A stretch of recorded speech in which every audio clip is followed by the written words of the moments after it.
Magandang umaga sa iyo ulit, kaibigan. So ngayon, ang gagawin ko na video ay ipapakita sa iyo kung paano mag-encoding sa mga directs mo. Ayun. So ang matutuhan natin ngayon is kung paano mag-encoding dito sa ating dashboard sa uCorp. Ayan. So i-type niyo lang po yung ucorp.world dito sa Google, no? So ito po yung ating site. Ayan. Pwede po dito makabili ng products pero hindi po discounted, no? Kasi dito sa site natin, no? Ngayon, mag-login po tayo dito sa ating website. Sa dashboard natin, click natin 'yan. At 'yan, no? I-download natin, i-login natin. So, dito, ito po yung ating dashboard, ladies and gentlemen. 'Di ba naka-purchase tayo ng package? Papasok po 'yan dito sa codes management. Yan, i-click natin yan. Halimbawa, nakabili po kayo ng code or package, no? Lalabas po yan dito, order. Ayan. At, kung paano mag-encode, i-click nyo lang po itong genealogy. Makita natin sa taas yan, no? May makita tayong home, buy products, o buy packages, buy products, my orders, at genealogy. I-click po natin yung my genealogy. At halimbawa, may i-encode po tayo na downline. Isang downline lang po. I-explain ko po sa inyo. I-try ko pong ipaliwanag sa iyo kung paano, no? I-click natin dito. 'Di ba sa kabila, vacant slot. Sa taas meron akong pangalan, Daklan Jonathan, no, sa taas. Merong Daklan Jonathan din sa baba. Nakatuhog po 'yan na 5. Meron po akong 14,946 points dito sa left ko. Sa right ko wala pong tao, ano? Halimbawa, mag-encode tayo dito ng gold. I-click mo lang 'yan, yung vacant slot na 'yan. I-click mo 'yan. Ito po yung lalabas. Ayun. So, i-click mo dito, kapag i-click mo dito sa additional account, pag i-click mo yung additional account, ibig sabihin Daklan Jonathan pa rin ang lalabas doon sa account na yon. Ganun siya, no? So, halimbawa, ang gagawin natin dito is mag-encode tayo ng pangalan ng ibang tao. I-click mo yung register new member. At kapag yung in-encode mo ay hindi mo downline, hindi mo direct, i-copy mo lang yan sa taas. Copy paste. Tapos, click mo yung register new member. Pagkatapos, halimbawa, ayan, i-click mo lang sa taas yung sponsor ID, lalabas yung blank, i-paste mo yan dyan. Ayan.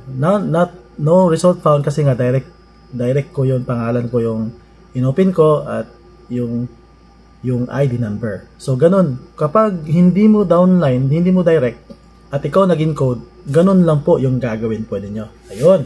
So, ngayon, tutuloy natin dito. Meron ditong activation code. Kapag nakabili kayo at napasa nyo dito sa pangalan niyo, sa account niyo, automatic po lalabas sa baba. Choose your available codes below. May lalabas yung isa o dalawa. Depende sa encode niyo. May dalawa kayo, isa. I-click mo lang yan. Meron box sa gilid. Dito, may box yan. I-click mo yon. Lalabas automatic dito yan sa activation code. Malalabas yung code dyan. Sa enter activation code. Dyan, dito sa blanco, no? Lalabas dyan. Ngayon, i-type nyo yung pangalan, middle name, last name, email address, mobile number, at tapos yung username ng downline mo, pwedeng pangalan at apelido niya para mas madali nating malaman kung sino yung downline na yon, no? Then, password at saka confirmation password. Kapag masubmit na yan, automatic po yan successful. Ayun, no? Tapos, kapag i-open nyo yung account na yon, hindi mo siya ma-encode, hindi mo siya ma-open na buo. Kailangan mo talagang mag-proceed, magpatuloy sa pag-fill up, no? Hindi mo makita kung ilan yung downline doon. Kapag hindi mo ma-fill up yung birth date niya, yung address, ita-type niyo doon, at yung picture niya, yung image niya. Tapos privacy code, yung privacy code number kasi is ikaw lang nakakaalam noon kapag mag-withdraw ka, kapag mag-send ka ng product or ng package. So kailangan ng privacy code. Halimbawa, 79476, ganun. 6 na privacy code. Yun ang i-click mo, yun ang ita-type mo para mapasa mo yung code na yun. So, yun. Tapos, i-confirm mo siya. Pagkatapos, i-click mo yung terms and conditions, i-check mo, tapos accept, automatic ma-open na yung account na in-encode mo. Kasi kapag mag-encode ka tuloy-tuloy, kasi meron siyang downline na 10, so kailangan siya ang mag-fill out or ikaw. Kasi may application form naman, pwede mo naman gawin yon at hanapin mo lang image niya sa Facebook niya. So, ganun din siya kasimple, no, mga kaibigan, no, kung paano mag-encode ng mga downline. So, ganito yung sabi ko kanina, halimbawa dito sa baba. Tapos yung yung upline niya is Daklan Jonathan na may ID number sa dulo na 1001. 'Di ba? So i-click mo 'yan. I-type mo 'yan. Ito yung 1001, i-copy mo 'yan. Register new number. Tapos ito yung gagawin mo. Ayan, 'di ba? May lumabas na bangko. I-paste mo 'yan. I-click mo yung number 2.